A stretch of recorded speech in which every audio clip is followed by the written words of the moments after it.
I'm starting a new series called Stories on Sunset, where it's like my stories from the Sunset Strip or Sunset Boulevard in Los Angeles. My very first story began at the House of Blues on the Sunset Strip. It was back in 2009, I believe. And I was just wrapping up my summer internship. And I was at the Meth Man, Red Man, and Ghostface Killer show at the House of Blues.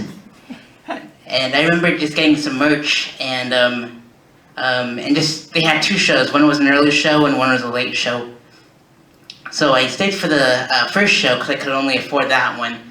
And I went to the merch table, and they said, "Hey, we haven't sold that shirt in a couple years. You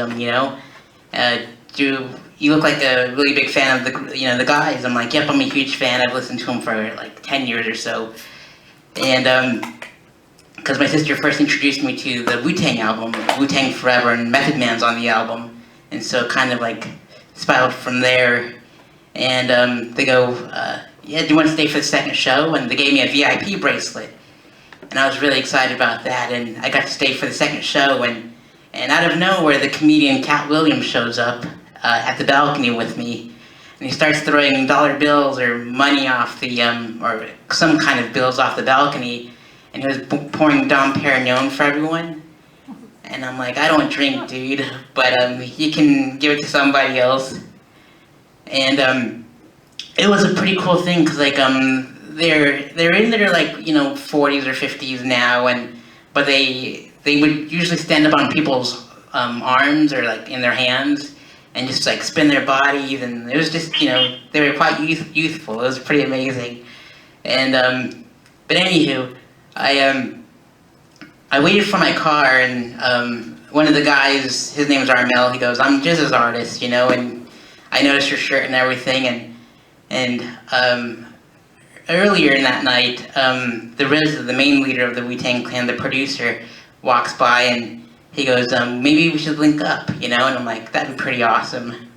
So we ended up linking up, and the RZA and I ended up hanging out for 3 hours at the end of the week, and that was like a good way to top off my summer internship. So it was pretty gnarly, and turned out like I became a concert journalist, and I saw RZA again at the Rock the Bells press conference, and I got to see him again and say hello, and I saw him at the Sunset Strip Music Festival at the Key Club when it was still open, and I had him autograph my poster as I wrote like an article for him.